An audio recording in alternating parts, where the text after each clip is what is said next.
The car exploded. Glass flew through the air like rain made of knives. Metal screamed as a black luxury sedan spun out of control and slammed into a streetlight in the middle of one of Seoul's busiest streets. People screamed. Cars stopped. Time froze. And right in the middle of it all, Nia Carter, a black waitress wearing a stained apron, stood in shock until she saw the fire. Inside the crushed car, an old Korean woman was trapped. Smoke poured from the hood. Flames crawled closer to the doors. The woman inside wasn't screaming. She was dying. Nia didn't think. She ran. Someone shouted, "Don't go near it." Others pulled out their phones. But Nia ran straight into danger. She grabbed the burning door with her bare hands. It burned her skin. She screamed, but she pulled harder. The door burst open. Heat blasted her face. Inside, the old woman's head was slumped forward, blood running down her forehead. No, Nia whispered. The fire spread fast. If she waited even 5 more seconds, the car would explode. Nia reached in, unbuckled the seatbelt, wrapped her arms around the woman's chest and pulled. The woman was heavy. Dead weight. Nia stumbled back, dragging her across the hot road. 10 feet. 15. Then, boom. The car exploded behind them. A wall of fire shot into the sky. The crowd screamed. Nia fell to her knees, holding the woman tight, her ears ringing, her heart racing. She pressed 2 fingers to the woman's neck. A pulse. Weak, but there. "Please," Nia said, shaking. "Stay with me." The old woman's eyes fluttered open. Sure. Alert. Not afraid. She stared straight at Nia's face, like she was memorizing it. Then, in a weak but clear voice, she whispered something in Korean. Before Nia could ask what she said, black SUVs screeched into the street from every direction. They blocked the road, blocked the exits. Men in black suits jumped out. Not police, not doctors. These men moved like soldiers. Guns hidden under jackets. Cold eyes. One man stepped forward. Tall. Danger in human form. He looked first at the old woman, then at Nia. And in that moment, Nia felt it. Her life was over, because she had just saved the wrong person. And the old woman smiled. Before we continue, where are you watching from? Drop your country in the comments, globe showing Europe, Africa. And don't forget to subscribe to this channel to support our growth. 3 hours earlier, Nia Carter hated mornings in Seoul. Not because the city wasn't beautiful.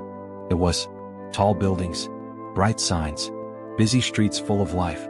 She hated mornings because people stared at her skin, at her hair, at the fact that she didn't look Korean, but spoke the language better than some locals. Nia was black. Her mother was Korean. Her father was African American. And in Korea, that made her invisible and too visible at the same time. She tied her braids back, put on her apron, and stepped into the small cafe where she worked. "Morning, Nia," her boss said. "Good morning," she replied in perfect Korean. A customer nearby blinked in shock. That always happened. She ignored it. Bills didn't care about feelings. She worked double shifts, served coffee, cleaned tables, smiled when people acted surprised she could speak. This was her life. Simple, quiet, safe, until the crash. After her shift ended, Nia took the long way home. She liked walking. It helped her think. That's when she heard it. Tires screeching. A horn blaring. Then, crash. The black car flew across the intersection. And everything changed. Back in the present, sirens wailed. But they weren't ambulances. They were private. Controlled. The tattooed man knelt beside the old woman. "Mother," he said in Korean, his voice tight. "Mother?" Nia's heart dropped. The old woman grabbed his wrist. Then she pointed at Nia. She spoke again. This time louder. Clear. The men froze. The tattooed man's face changed. Anger. Fear. "What did she say?" Nia asked, her voice shaking. He looked at Nia slowly. Dangerously. "She said," he paused, "you are her daughter-in-law." Nia laughed. A short, scared sound. "That's not funny. I don't even know her." But the old woman smiled again. And said one more thing. "She saved me. She is family." The men bowed. All of them. Nia stood there, covered in ash, hands burned, heart pounding. "I think there's been a mistake," she said. The man stood. He was very tall up close. Scars across his eyebrow. Eyes like ice. "My name is Kang Min-jae," he said. "And there are no mistakes in my family." He turned to his men. "Take her." Nia stepped back. "Wait, what? I need to go home." Min-jae leaned close. "So does everyone who crosses my world," he whispered. And just like that, Nia was taken. Not arrested. Not rescued. Claimed. She woke up in a room bigger than her entire apartment. White walls. Soft bed. Security cameras. A golden bracelet lay on the table beside her. She sat up fast. What is this place? A nurse entered, bowed, and froze when she saw Nia. You're awake, the nurse said nervously. Where am I? Nia asked. Before the nurse could answer, the door opened. Kang Min-jae walked in. You're safe, he said. For now. For now. Nia snapped. Your men dragged me here. I saved a woman from a burning car and now I'm trapped in a mansion like a prisoner. He studied her. You could have walked away. I couldn't, she said. Someone would have died. His jaw tightened. My mother does not trust easily, he said. She has not claimed anyone in 20 years. That doesn't mean she gets to decide my life. Min-jae leaned closer. She already did. Nia felt something cold wrap around her heart. Who is she? Nia asked quietly. Min-jae's voice dropped. She is Madame Kang Sun-hee. Nia's blood ran cold. Everyone in Seoul knew that name. The unseen queen. The woman behind the most powerful crime family in Korea. I just saved a mafia boss? Nia whispered. Min-jae nodded. And now, he said, someone will try to kill you. The light suddenly went out. Darkness swallowed the room. Outside, gunshots rang through the estate. And Nia realized the truth. Saving that woman didn't make her a hero. It made her a target. Gunshots echoed through the mansion. Pop, pop, pop. Nia's heart slammed against her chest. The lights were still out. Darkness filled the room like thick smoke. Somewhere outside, men shouted in Korean. Feet ran across marble floors. Alarms screamed. Nia slid off the bed and crouched low, shaking. I didn't sign up for this, she whispered. The door burst open. She screamed. But strong arms grabbed her and pulled her close. Quiet, a deep voice said. Kang Min-jae. He stood between her and the doorway, one arm shielding her body, the other holding a gun. Bullets hit the wall outside. Dust fell from the ceiling. Min-jae fired back without looking. Come. Deadly. Like this was normal. Who is shooting? Nia asked, her voice barely a sound. Family, he replied. The kind that smiles at you during dinner. That didn't make her feel better. A guard ran past the door. Sir. East wing breach. Min-jae cursed under his breath. He grabbed Nia's wrist. We're moving. I'm not going anywhere with. Another gunshot cracked close. She didn't argue again. They ran. Through long halls. Past tall paintings. Past doors guarded by armed men. Nia's feet slipped on polished floors. Why are they doing this? She shouted. Because my mother claimed you, Min-jae said. And some people don't like change. They reached a metal door. A safe room. Min-jae shoved it open and pulled her inside. Thick steel slammed shut behind them. Silence. Only their breathing. Nia slid down the wall, her legs giving out. I was just a waitress, she said, laughing weakly. This morning I was worrying about tips. Min-jae didn't laugh. You stopped being just anything the moment you ran into that fire. She looked up at him. Why me? Before he could answer, a loud bang hit the door. Once, twice. Someone was trying to break in. Min-jae raised his gun. And Nia realized something terrifying. This wasn't the worst part yet. Before the bullets, that morning Madame Kang Sun-hee woke up with a bad feeling. She sat in her quiet room sipping tea, staring out at the city. Something is coming, she murmured. Her assistant laughed softly. You always say that, madam. This time is different, Sun-hee said. She picked up her jade bracelet. The same one now sitting on Nia's wrist. I will meet fate today. 2 hours later the crash happened. Sun-hee remembered fire. Bang. Then. A voice. Warm. Strong. Speaking Korean without fear. Stay with me. When she opened her eyes, she saw a black woman holding her like family. No hesitation. No fear. Only care. In that moment, Sun-hee decided. This girl belongs with us. Back in the safe room. The banging stopped. Silence returned. Min-jae lowered his gun. Who wants me dead? Nia asked. He looked away. My uncle, he said. Kang Dae-shik. Nia frowned. Your uncle shot your mother? He ordered it, Min-jae said coldly. The crash was planned. Nia's stomach twisted. All this, because of power? Yes. And now because of me? Min-jae met her eyes. Yes. She stood up, angry now. I didn't ask for this. I didn't ask to be claimed or kidnapped or hunted. He stepped closer. Neither did my mother when she married into this family. That stopped her. She was chosen, he continued. Just like you. Nia shook her head. I don't belong here. That's what they want you to believe. A knock sounded. 3 short taps. A code. Min-jae opened the door. A guard bowed. The attackers are gone. For now. For now, Min-jae repeated. They walked out. The mansion was damaged. Bullet holes. Broken glass. Blood on the floor. Nia swallowed hard. A nurse rushed up. Madame Kang is awake. They hurried to the recovery room. Sun-hee lay in bed, calm despite everything. Her eyes lit up when she saw Nia. My daughter, she said in English. Nia froze.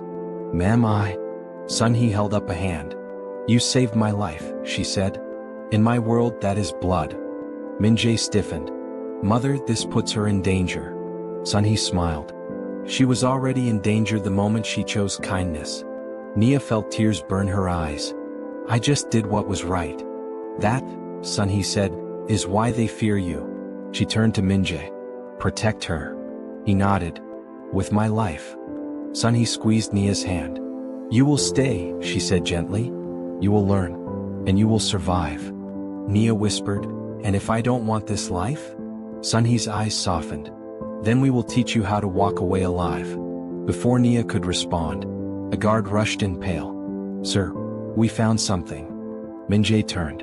What? The guard swallowed. A photo of her. Taken outside the cafe she works at. Dated 2 weeks ago. Nia's blood ran cold. Someone had been watching her. Long before the crash. And suddenly, saving that woman didn't feel like an accident at all. Nia couldn't breathe. The photo lay on the table between them. Her face was circled in red. Taken outside the cafe. 2 weeks ago. Before the crash. Before the fire. Before Madame Kang ever met her. So this wasn't random, Nia whispered.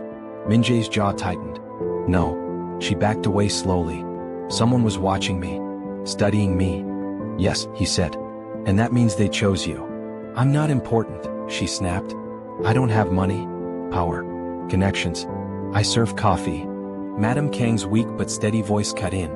You have something far more dangerous. Nia turned to her. Choice, Sun-hee said. You chose to act when others filmed. The room fell quiet. Min-jae looked at his mother. Uncle Daeshik wouldn't plan something this big without a reason. Sun-hee nodded. Which means the crash was not the beginning. Nia's hands shook. Then what is? Sun-hee's eyes locked onto hers. The test. That night, Nia didn't sleep. Every sound made her jump. Footsteps. Doors opening. Voices whispering. She sat on the edge of the bed, knees pulled to her chest. Her phone buzzed. A message. Unknown number, you don't belong there. Her blood turned to ice. Another message came fast. Unknown number, leave now or bleed later.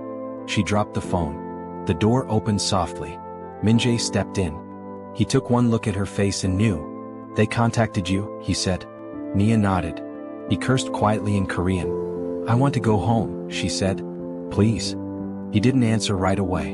Instead, he walked to the window and looked out at the dark estate. I can't let you, he finally said. Her chest tightened. Because I'm a prisoner? Because you're a target, he replied. Outside these walls, you'd be dead by morning. Tears filled her eyes. This is my fault. No, he said sharply, turning to her. This is my family's sin. Silence stretched between them. Softer now. He sighed.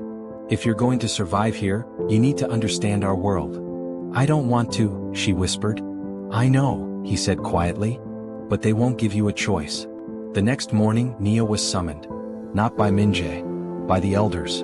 She stood in a large room with low tables and old men with sharp eyes. Madame Kang sat at the center. Nia bowed awkwardly, heart racing. She is the one elder asked in Korean. Yes, Sun-hee said. Another scoffed. She's foreign. She's weak. Nia's fists clenched.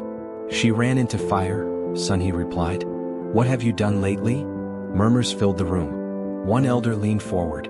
Does she even understand us? Nia lifted her head.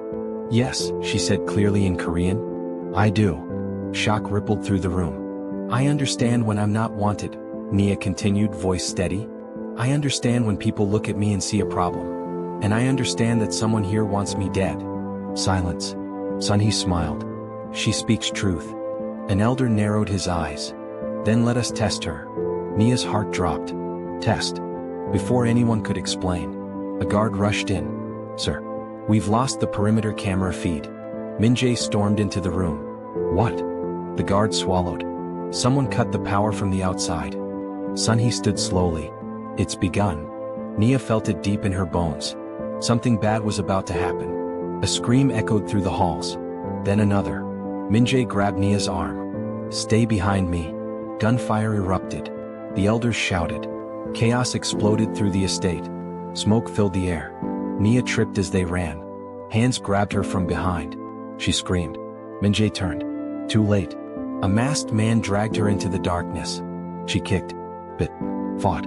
But he was strong. Too strong. His voice hissed in her ear. You should have stayed in your place. She was shoved into a van. The door slammed shut. Darkness swallowed her whole. As the engine roared to life, Nia realized the truth. This wasn't about killing her. They wanted something from her. And she was about to find out what. Nia woke up choking. A rough cloth was tied around her mouth. Her hands were tied behind her back. Her head throbbed. The van was moving fast. Every bump sent pain through her body. She tried to scream. Nothing came out. A man sat across from her. Matt, quiet. Watching her like she was an object. The van suddenly stopped. Doors opened. Cold air rushed in. She was dragged out. Her feet hit gravel. Then concrete. They pulled the cloth from her mouth. Please, Nia gasped. You've got the wrong person. One of the men laughed. Oh no, he said in Korean. You're exactly the right one. They pushed her inside a dark building. An old warehouse. Rusty walls. Flickering lights. The smell of oil and dust. She was tied to a chair. The men stepped back. Another man walked forward. Older. Well-dressed. Cold eyes. She knew that face. From photos. From whispers. Kang Dae-shik, she breathed. He smiled. So you do understand, he said calmly. Her heart pounded. What do you want from me, she asked. He tilted his head. I want my nephew to break. She shook her head. He won't. Oh, he will, Dae-shik said softly. Because of you. He leaned closer. You see, child power is tested by loss. Nia's voice shook. I didn't choose this. No, he agreed. But you were chosen. He snapped his fingers. A guard handed him a phone. On the screen, Min-jae, beaten. On his knees, blood on his face. Nia screamed. If you want to save him, Dae-shik said, you will do exactly what I say. Her tears fell fast. What do you want? He smiled wider. You will tell the world you are nothing to this family, he said. You will walk away. And when you do, I will let him live. Her chest felt like it was tearing open. And if I don't, she whispered. His smile disappeared. Then he dies slowly. The warehouse door suddenly exploded open. Gunfire filled the air. Guards shouted.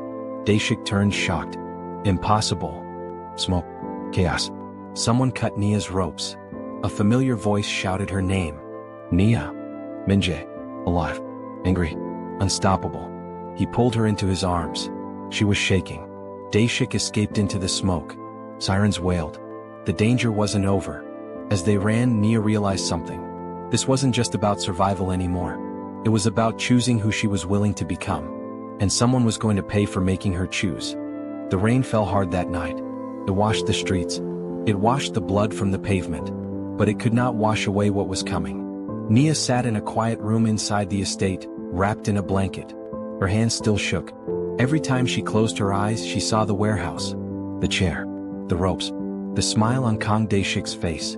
Min-jae stood by the window watching guards move across the grounds. They won't stop, Nia said softly. No, he answered. They won't. She looked at him. His face was bruised. His lip was split.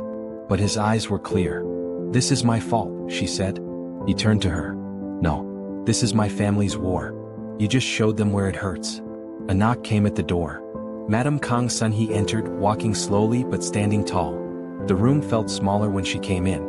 You were brave, Sun-hee said to Nia. Nia shook her head. I was scared. Sunhee smiled gently. Brave people always are. She turned to Minjae. It's time. He nodded. Nia frowned. Time for what? Sunhee's voice was calm. To end this. The next morning the elders gathered. The same room. The same low tables. But the air felt sharp like a storm waiting to break. Nia stood beside Minjae. Some elders stared at her with anger. Some with fear. Some with curiosity. Sunhee took her seat. My brother tried to kill me, she said plainly. He failed. Murmurs filled the room. He kidnapped my daughter, Sunhee continued. Daughter. The word hit Nia's chest hard. And he threatened my son, Sunhee said. This cannot stand. One elder spoke up. Blood must answer blood. Sunhee nodded. Yes. The doors opened. Guards dragged in Kang Daeshik. Bruised. Angry. Still proud. He laughed. You think you've won? Sunhee stood. You lost the moment you touched what I claimed. Daeshik looked at Nia with hate. She doesn't belong. Nia stepped forward before Minjae could stop her. Her voice shook at first. Then it steadied. I didn't ask to belong, she said. But I won't apologize for surviving. The elders went silent. I am black, Nia said. I am Korean. I am both. She lifted her chin. And I will not disappear so you can feel powerful. For the first time, Daeshik looked unsure. Sunhee raised her hand. Take him away, she said. The guards obeyed. The doors closed. Just like that, the war ended. That evening, the estate was quiet. Nia sat under the old tree in the garden. The same tree that had watched generations of secrets. Minjae joined her. You could leave now, he said. It's over. She looked up at him. Is it?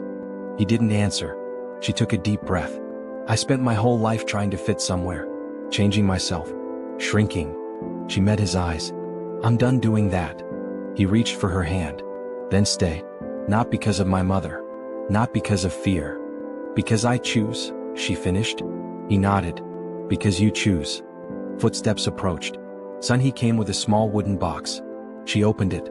Inside was a jade ring. This is not a chain, Sunhee said. It is a promise. Nia's eyes filled with tears. Sunhee placed the ring in her palm. Family is not just blood, she said. It is action. Nia closed her fingers around the ring. She finally felt it. Belonging. Home. The camera pulls back. The garden glows in the evening light. The old tree stands tall.